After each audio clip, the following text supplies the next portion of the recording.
Another draft physics video presentation. Alright, so we're going to be back on the subject of momentum, and I'll try to make this as clear and as concise as possible, but what's the point? You just can't argue with these people. They're just going to keep defending what is indefensible, just logically indefensible, and they're just going to keep pretending it's okay. So physics has a concept called momentum, and then somewhere in the 1700s or late 1600s, whatever, this concept had to be challenged by something called a living force, and this became what was now called kinetic energy. So labels are they're just a fluke of history, so you can't take them too seriously. Now, when I grew up, the idea of kinetic energy was just an idea of separating two kinds of energy, potential and kinetic. It wasn't a description of an actual kind of energy. It it just meant that the energy was in use versus energy that's not in use. That kind of thing. Why is this sitting here? So we had this perfectly good valid thing called momentum. The idea that your mass and your velocity decided how much energy you had, how much you were going to smash something or crash something, how many atoms you could move was going to be decided by this thing called momentum. And so, like I said, somewhere in the 1700s, because there was some controversy between Leibniz and Newton, this became an issue. And so Leibniz had to have his own version. And it clearly was his own version. This was a challenge to Newton. That's the clear history. All of the people who were arguing about it were clearly arguing in that context of this is a clear challenge to Newton. All right, so this idea of deriving and all this stuff, equations, that all came much later because the original equation was actually the challenge to mv, okay, mass times velocity, that defining your energy, became mv squared. There was no half in front of it. So for almost 100 years, it was twice as off. So I'm going to give you the off examples. I could just say they're never going to show me a counter argument, okay, to what I'm going to present here. So let's just understand that. They'll never show me that what I'm saying isn't true, that momentum defines energy. Okay, not anything called an mv squared. So I won't even bother reading this comment for now, because what's the point? I mean, I've made these points over and over. They don't refute any of them. They just ignore them, and that's all that happens. So, as example, we have two objects, all right, two fundamentally identical objects in every respect, except they can have a different mass. This one's going to have a 10, and this one's going to have a 5, I think. Is that good math? Yeah, that should work. I think maybe I did the velocity that way. Oh, no. Well, yeah, okay. This is going to be 10, and this is going to be 20 in terms of its weight. And then the velocity is going to be half of that, 5 and 10. All right. Now, these two objects are sort of inverse in their proportions, and so the simple math is this is an equivalency in function. That would be based on mv being a real description of energy. You can see that, right? Oh yeah, plenty of seeing capacity there. We'll move that over a little, actually.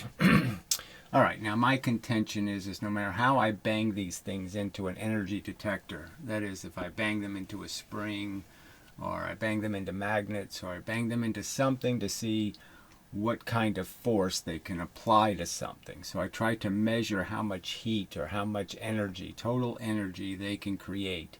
These two objects will always create the same amount. They are equivalent in how much energy they have stored in them. Fact. Okay, just a fact.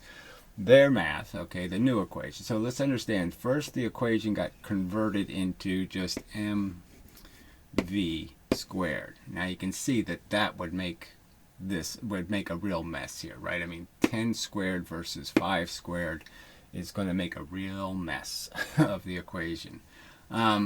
but regardless. All right, so it was mv squared, all right, which doesn't have any, you can't claim, oh yeah, I derived that from Newton.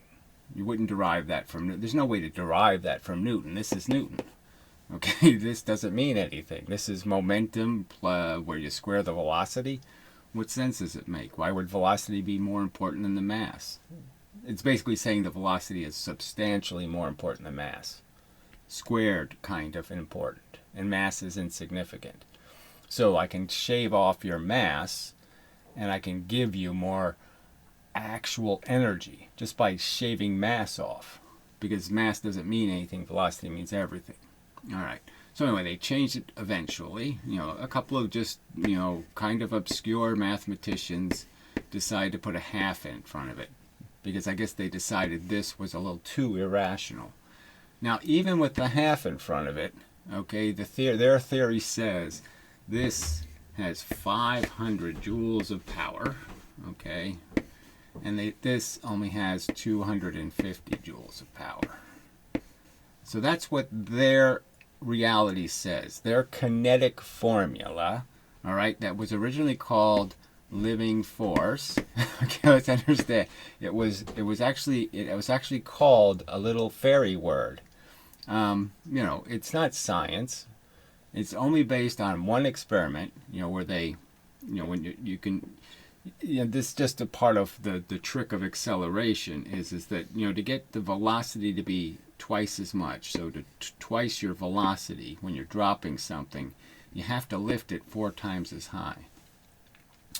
Okay, so to get the same, to double the velocity, you have to lift it 4 times as high. And so if you have this circumstance where you've doubled the velocity, if you push it into a piece of clay, okay, it'll go 4 times deeper into the clay. But that doesn't mean anything, okay? Clay isn't a great way to test, because clay cares about how fast you're going. The faster you go into clay, the easier it is to rip it, to tear it. Instead of, it's like ripping a piece of paper. You tear it slowly, you have to use more energy than if you tear it quickly, because it'll go along, the geometric lines of the atomic structure. You'll find the weakest points and tear at the weakest points. And so it's like, all right. So I'm just saying this is the thing they will not explain to me. They will not show me any experiment on Earth where, okay, by the momentum formula, these two objects have the same amount of energy. All right, that's the truth. They have the same amount of energy. I could say it would be mv, so it would be 20 times 5, or 10 times 10, so it would be 100. Right? Both of them come out to the same, so it's 100. Okay, that's what it actually has. That's its actual energy for both objects. And they're not going to show me any experiment where first they gain this, or that this heavy thing has twice, as this lighter thing has twice as many joules of energy in it. They're never going to be able to heat something. Like I said, they'll never compress a spring twice as much with this than this. There's no spring on Earth that'll work for. There's no mechanism where they can show me how this has half the energy that this has. It'll never happen. It just can't happen. You can logically understand that can't be true. It's got to be. It's absolute nonsense. If I did this with gravity, okay, the fact is they'd end up with the same velocities. I mean, there's, well, they're going to end up with the same. Yes, they end up with the same. The acceleration would be the same, and because the masses are, well, there's no point in getting into it. You'd end up with the same amount of energy when they hit the ground. Well, you can't end up with the same amount of energy because they're going different velocity. I mean, they have different masses, so never mind what I just said. We're not applying a constant force, so that has nothing to do with it. So that's where I have to clarify. See, I just ought to say this. This is it. This is the argument right here. Now, I can tell you some other stuff, but I'm just saying this is the fundamental argument. You have a formula that was invented in a silly manner. I mean, it wasn't through the regular scientific process. It wasn't like somebody went to the Royal Institution and presented papers on this stuff. Okay, it was argued in the public by the elitist douchebags that could get their stuff published, and that's it. And there wasn't much of an argument, frankly, and the science just kind of slowly but surely started accepting it for whatever dopey reason, and then they fixed it, where it wasn't quite as bad. It's still bad, but it's not as bad. Right? And then they pretended, well, we could derive it from the equations for acceleration. Well, that's because you could, sneak the half in there. But you really can't, because acceleration isn't velocity. So that's the part I'll get to here. And I didn't make an eraser, so maybe I'll do that. I can pause. No big deal. Well, it's sort of a big deal, actually. Anyway, so I'll be back.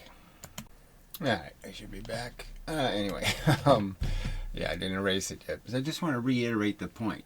So you could sort of understand that if I bang the same thing into a spring, into two objects, if I bang two objects that are the same into each other, I would lose a tiny amount of energy based on how well I bang them. So if I have a very good magnetic banger that I bang the two things into, you can understand that they exchange their energy very efficiently, like cue balls hitting like Newton's cradle, very efficient.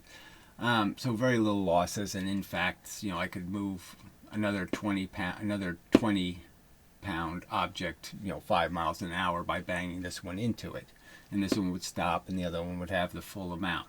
Well, you can just understand that that's the same thing as me hitting two 10s, right? So if I put two 10s right next to each other, but they're not connected to each other, they're just next to each other, and I throw this 20 into the two 10s, we know the two 10s are going to go 5 miles an hour away, right? Each one, because it's 20 total. Right? So we know that's how much energy there is. There isn't any more energy or any less energy. Okay? I mean, if you're moving two of these, you can understand if you're moving two of these 5 miles an hour, that's the same as moving one of them 10 miles an hour. So there's no way this can be true. There's no way this lopsided, insane version of reality could possibly be true, where these two objects have different amounts of energy. The momentum is true. They're in a sense telling you, I mean, if they tell you that the kinetic energy is 500 and this one's 250, they're really telling you that the momentum equivalents are different. I mean, momentum is energy, so they're really telling you this one has, 1/2 the momentum of this object. Just going faster means you have more momentum. Okay, it doesn't matter how much mass you lose. Going faster means more momentum. It doesn't make any sense. You might as well just throw the word momentum away and never use it ever again, because these two things will never equal each other. They'll never be, you conserved momentum, but you didn't conserve kinetic energy. It makes no sense at all. None. Zero. You can't conserve momentum. I can't bang these things into each other, get the same amount of motion out, and then say, well, I conserved momentum, but I lost 250 joules of energy. How can you conserve the momentum, transfer it completely and almost completely without very few losses, and then say I lost? It's insanely stupid. It's not a little bit stupid. It's crazy, batshit insane stupid. Alright, so let's go to the derivative part. The understanding of the difference between acceleration, and velocity.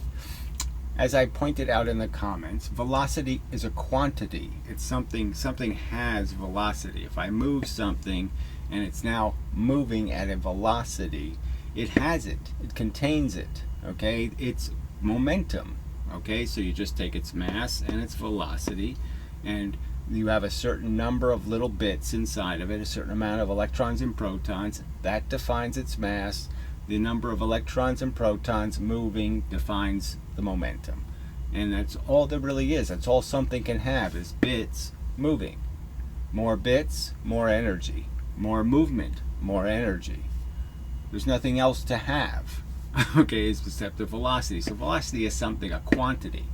Things have the quantity of their velocity. They possess it.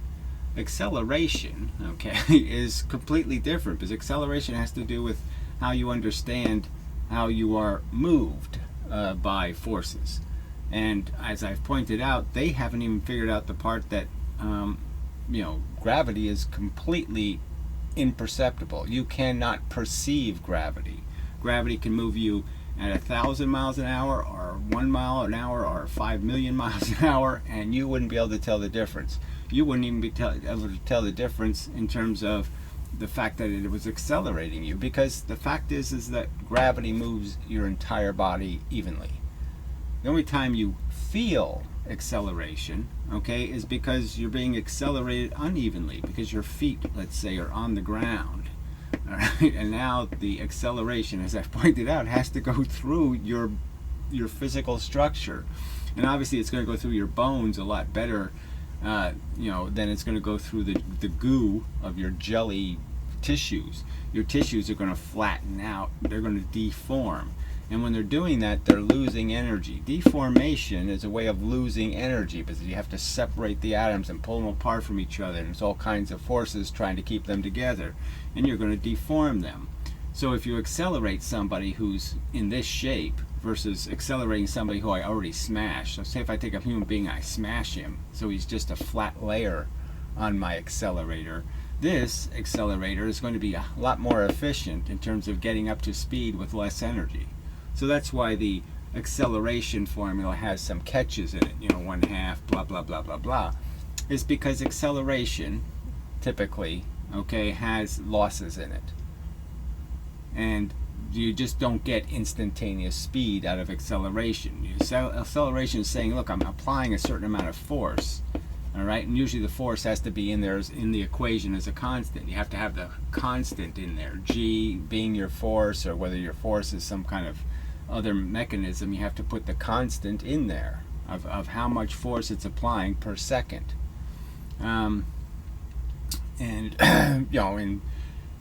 Like say this, my hand can apply an even force per second on an object, an even pushing force, and so can gravity. But gravity is going to do it by pushing every single bit of the body at the same time, where I'm going to be stuck pushing certain parts a lot more than I'm pushing other parts, and creating all kinds of deformation. So anyway, so they're not in any way directly related, beyond the fact that to have velocity you must first go through the process of acceleration. Acceleration is how you gain velocity, okay, is by being pushed by something. A certain amount of mass has to hit you, okay, and at a certain speed. And so for the forces like magnetism and gravity, the mass hitting you is the mass of a photon, and the speed is the speed of light. And so you're getting hit by little discrete bits of energy. The discrete bits apply their pressure and push you, okay, so to all of your atoms, like I said, because they're so tiny they can get through the matter and hit all kinds of pieces of it to get you accelerating as a mass, rather than getting you accelerating feet first, or head first, or punch in the face first. So anyway, just pointing out that you can't say acceleration is in any way a derivative of. They're not derivatives of. Again, you can be accelerated different ways, and the different ways you can be accelerated have different efficiencies. I can accelerate you by shooting bullets at you, right? And it's not going to be a terribly efficient way to accelerate you, because some of the bullets are going to go right through you. Some of the bullets will hit bones. Some of the bullets will, they'll hit different things and be able to transfer their energy more or less completely, depending on what they hit and what angles, how the energy's changed in its angle. So you're going to be changing the angle of the energy. It's going to be moving in all kinds of different directions inside of your body. It's not going to push you in one direction only. Because you're going to use some energy to, like I said, you'll hit a bone, and then the bullet still has energy. You'll lose half its velocity, but half of its velocity is going to be going this way now, or in some direction that isn't the way you want to be imposing the energy. So depending on what I'm using as a force, acceleration gets incredibly inefficient. And you can't just, the formula is a generalization. It's not going to tell you the absolute truth. It's a generalization for what acceleration, what the rules basically are. But I can create accelerants that are incredibly inefficient, all right, and they're not going to give you a constant amount of velocity. They're not going to be able to impose a certain amount of force, total force. They're not going to come up with the same answer each time. Each time I shoot you with bullets, you could understand. Sometimes, if it was 10 bullets worth of energy, you could understand sometimes the bullets are going to go right through you. They'll just hit flesh, and they'll come out the other side, and so you'll lose some of the energy because the bullet isn't inside you. It's still flying. That means it still has its energy. And then sometimes you'll just hit bones, and all of the energy will go into you. And then sometimes you'll hit bones, and the bullets will get deflected. So you can see that I can't just shoot 10 bullets, say, oh, I just shot, 678 joules of energy at you, and I gave you a certain velocity. There's no perfect, equation for that. All right, so they want to imply that these things are explicit, and they're not. Okay, the only thing is explicit is what will your actual velocity be. But you can't guarantee that velocity by putting a certain amount of energy in certain forms. You put the energy in certain forms, you're not guaranteeing a velocity as an outcome. It's just a generalization. Now, gravity is really consistent, okay? So those bullets work the same way each time you fire them because there's so many of them, right? So if I shot enough bullets, thousands and thousands of bullets, I keep reducing the amount of difference there's going to be between each time I shoot at something. So the more bullets I fire, the more I take all this variation out. But there is no explicit, hard, derivable bullshit. It really is much more nuanced than these simple formulas try to make it imply it to be. So it's just nonsense. Velocity is not acceleration. They're two different things. And acceleration is the acquisition of energy. You could say it that simple. That's what acceleration is. Acceleration is acquiring energy. Something is being imposed on you, and you either accept it, you either absorb it, or you don't absorb it. If you absorb it, you will gain velocity from the absorption process. Your atoms will gain a disposition, and atoms can keep moving. Again, as I've tried to explain, electrons can't. They don't have perpetual motion. They have to keep being pushed. Atoms, on the other hand, have nuclei that create mechanisms where the machine can keep pushing. Okay, it can fight against drag. So these are all facts that have to be understood. Clearly, I'll never get an argument explaining how electrons, move forever in space, because they don't, quite obviously, because none of them are getting here. Right? There's no electrons by themselves flying through space anywhere. That should be a huge giveaway that, oh, there's something very different about electrons and helium nuclei. Helium nuclei, yeah, you can throw one, you can sit there outside the Earth, out in space, and you can throw a helium nuclei and you can hit the moon with it. Can't do that with an electron. So they don't understand any of this, but I'm just saying, it's just just go back to the first half of the video, right? I mean, okay, that the 20-pound, 5-mile-an-hour thing, the 10-pound, 10-mile-an-hour thing, these are the same thing. If you were going to the store, it wouldn't matter. If one of them cost $100 and one of them cost $50, and you were buying the energy in them, this is your bargain, okay? It. Okay, the heavy thing, the heavy thing, I'll switch it just because they say this is the one that has more energy in it. They have the same energy, and the fact is you buy the one that's cheaper. Because it's the same package, same amount of energy here, same amount of energy. But this is almost, it just reminded me of saying this commerce thing. It sort of illustrates something that, the human race has gotten so stupid. They go to these stores to buy in bulk, and it's hilarious because you look at the bulk prices and they're more than the single prices. Like you could buy 1 gallon for $2, and then you could buy the half gallons for 78 cents or something, and it's just hilarious. But you just say, oh, people think they're buying, cheaper because they bought a gallon, they bought the big thing, and it actually costs more than buying the half. So the human race has gotten pretty stupid, and so it's no big surprise that physics is off, can't shop worth crap either.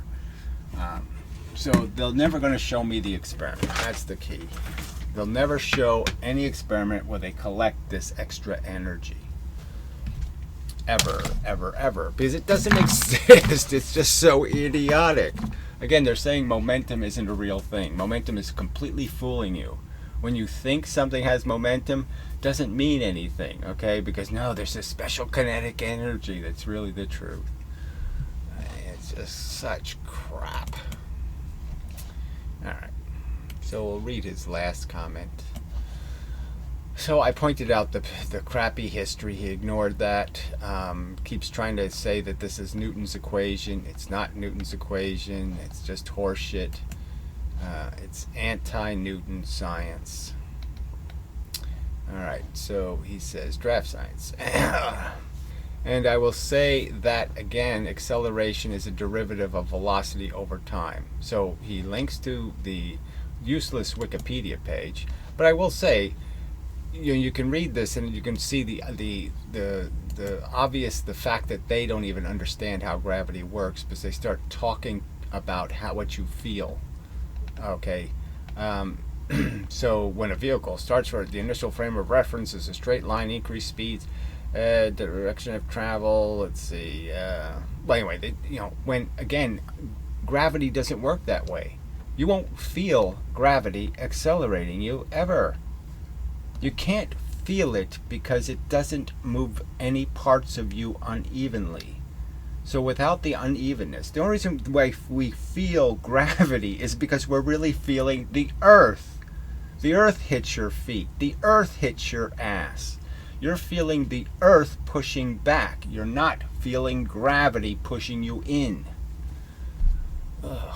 So anyway, but this is, again, just absolutely useless. It has nothing to do with whether acceleration means you put energy into something. So again, just understand what they're doing. They're saying something, acceleration has something to do with it. No, you don't go backwards and say what accelerated this train and what accelerated this train. Did I accelerate this one with bullets, or did I accelerate this one with bubblegum? No, acceleration is irrelevant. They have velocities. Velocity is a real quantity, a real amount, and that's it. Their mass is a real quantity, a real amount. It's explicit. There's no reason to screw with that. Those are the components that give you energy. Having mass that's moving. That's all that matters. So anyway, useless link. Okay, if you can't understand this, no, I can't accept that you're all this stupid, that you realistically think that the thing going faster, okay, this is going slower. I was pointing to the one going faster. You can't see it anyway, so it doesn't matter. That this matters in some way. That somehow you can conserve momentum and you can lose kinetic energy. That's a possible scenario somewhere. That's ever possible. That you can transfer the energy completely, momentum-wise, and somehow lose kinetic energy. I'm saying that's impossible. Okay, can't understand anything, of course. You can't understand this, you can't understand anything, and I never said that acceleration is synonymous to velocity. You're using it as if it's synonymous. So the whole point is what do you think a derivative is? Your equation, you first go to the formula for the force equation, which really doesn't even mean anything. I mean, F equals ma is sort of mushy, as I just pointed out. I mean, it's a mushy formula, because depending on how efficiently the force interacts with you is going to decide whether you get anything out of the force. So again, there's no way to sit there and say as a blanket statement, I shoot a bullet at you, the bullet doesn't go through you, or it goes through you. I have to qualify the force and say, oh, the force stayed inside your body. Well, even if it stayed inside your body, again, if it deflects off one of your bones or something, okay, then the energy is going to start moving in the wrong direction. So it's not going to give you velocity in the direction you're saying it will. All right, anyway. Velocity. I said acceleration is the derivative of velocity. Well, it really isn't. The two things are different. One is a process, acceleration. The other one is an explicit quantity. So I said that twice in the comments, and he just keeps ignoring it.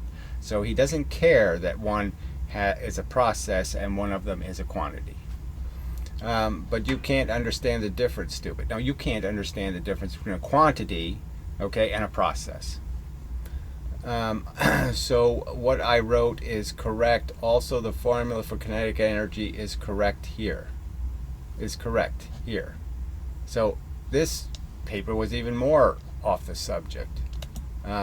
So this has to do with the conservation of energy. So this is the Feynman argument that yes, we all know that when things hit each other, there's all kinds of secret little ways that energy can be lost. But we all are aware that we can minimize those to almost nothing. So if I use magnets, for example, magnets are really conservational. They give you everything you put in, they give you back out, okay? Very little losses, no heat, no bullshit. So if I used a magnetic field to do the exchange, we know we can create incredibly efficient ways to exchange the energy. So it's just a lie to say that, oh, it's hidden in the sink, and it's hidden over there, and it's hidden over there, and it all disappeared in some magical place. And again, the premise is if you transferred the momentum, that is, you successfully took the momentum from one thing and you put it in the other, and that's what conservation means. It all went into this. Not that there was heat, not that there was sound, not that there was all this other bullshit. You successfully transferred all of the momentum. You can't possibly have kinetic losses. It's impossible, retard. Alright, so this is just useless. This doesn't have anything to do with measuring a 20-pound train and a 10-pound train going different velocities. Nothing to do with the subject. Alright, and then he says, is an experiment that shows the conservation of mechanical energy. So again, conservation isn't an issue. In that paper, by the way, they have a 20% error. That's how bad the experiment is. They lost 20% of the energy. 20% is their error rate. 20% is huge. Okay, so I didn't even bother seeing the details. They're converting it from a mechanical to electrical and back to mechanical. So they're not comparing two things that have different kinetic energies and saying, look, this is how they have different energies. So they're not doing anything relevant to the fundamental argument of your definition that says light things have more energy than heavy things. Okay, also here. So this is a Van Briesen lecture. This isn't an experiment. So it's just like a joke. This is all just this mathematical horse shit. And it's not even subtle mathematics. Of why we respect. Right. So this is a complex analysis of the per unit of time distribution of the energy of a pendulum. And the joke of this whole thing is he could have used the momentum formula and got the same answer, because he's not getting an explicit answer. He's not defining how much energy is in the pendulum. He's just defining the relationship of how the energy moves as it transfers, as gravity acts to convert the energy to the opposite direction, and then the energy again, gravity converts it to the opposite direction. He's just doing the conversion. Okay, so of this active system. He's not measuring the absolute energy, so he could have used the momentum formula and he'd get the same damn answer. Because it has nothing to do with how many joules of energy the pendulum has. Ugh. So another fail comment. Another fail reference. So what he's never going to show me is how the fast thing creates more heat.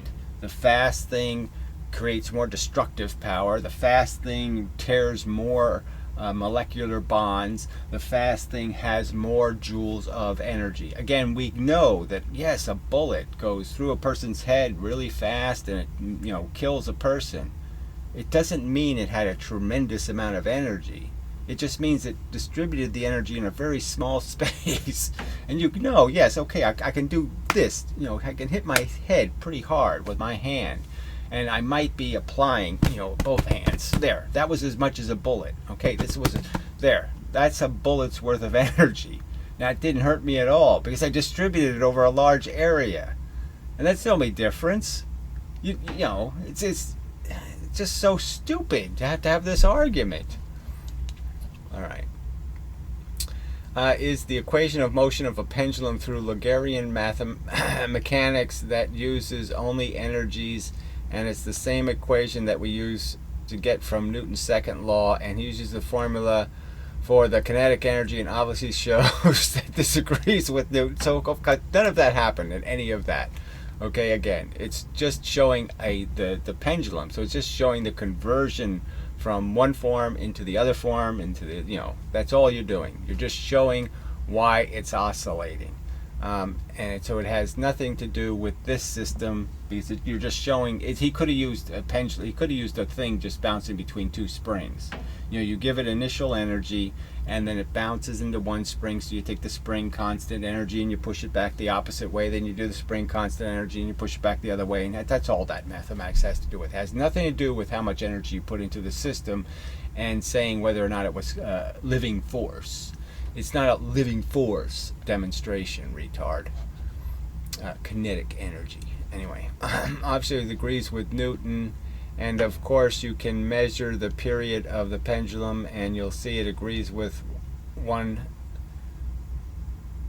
It agrees with the one that derived from Lagrangian. Again, you don't need any of that. I mean, Newton did pendulums all over the place. You don't need to do any of that crap. Alright, anyway. But of course you can't show me any experiment, so I'm obligated to show him the experiment. When I'm saying you're the ones making the argument, okay, you're physics. So show me any experiment where you measured your kinetic energy and you got twice as much kinetic energy out of the fast moving small thing and then you got out of the heavier moving slow thing. I mean, we could just use bullets, right? I mean, I could just say I put the same charge into a gun, so the same amount of gunpowder, and all I'm going to do is put a different cannonball in, right? And he's arguing that somehow it won't come out exactly like this, that the smaller less massive object will leave with more velocity and the heavier object will leave with less velocity, but they'll both have the same exact amount of energy. But of course you can't show me any experiment. You can't show me any experiment where that isn't true, where the small object comes out 4 times as fast. That you won't show me.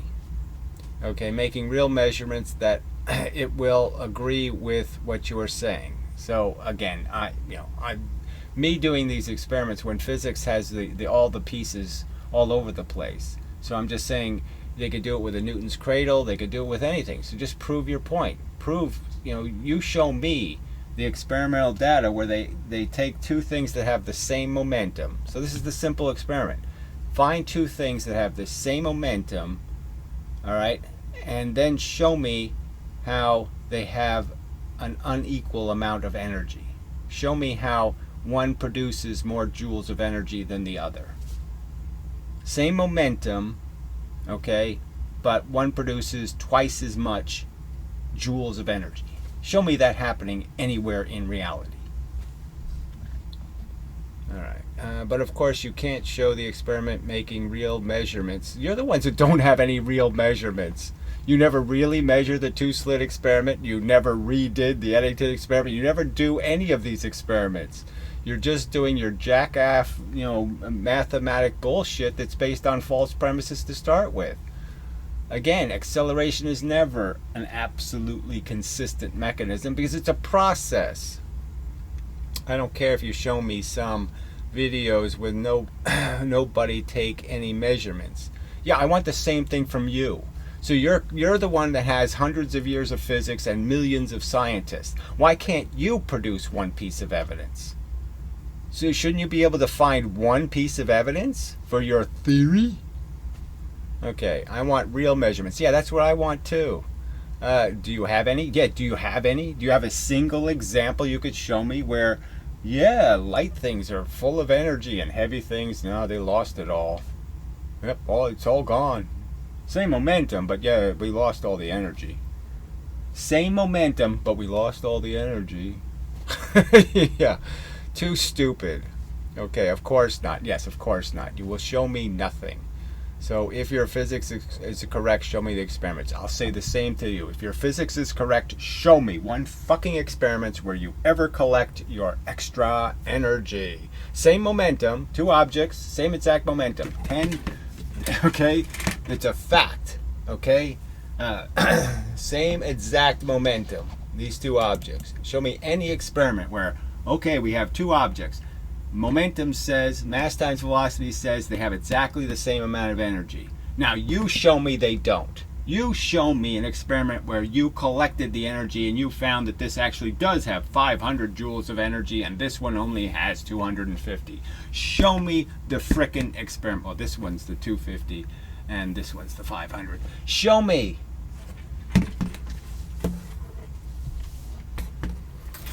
Alright, so enough of a video. I mean, I already did this stuff. It's just, I'm just amazed. Again, I can't force him to answer the question. So do you really believe that if I have a spring and I crash the 20 pound 5 mile an hour thing and the 10 pound, 10 mile an hour thing into the spring, that the 10 mile an hour thing is going to compress the spring twice as much? Do you really think so? Do you really believe that? Two things with the same exact momentum, and one of them will compress the spring twice as much. You really think that's going to happen? Yeah, I can't make it any clearer.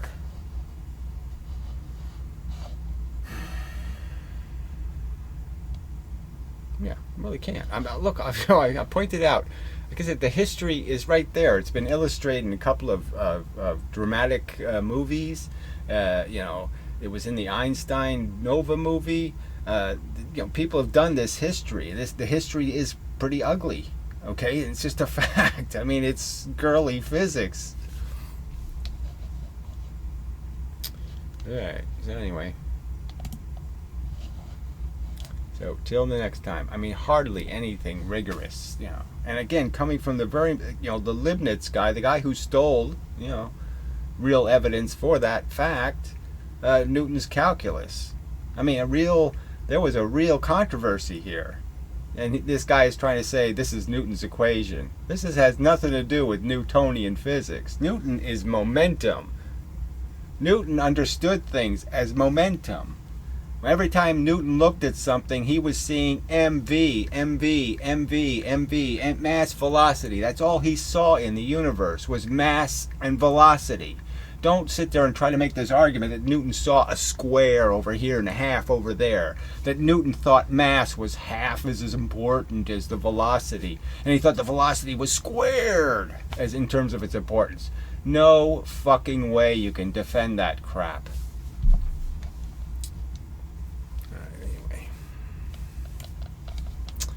So, till the next time and such.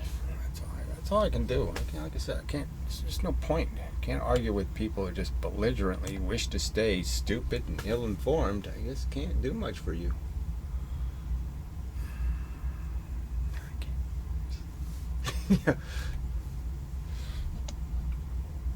This has been a DraftScience video presentation.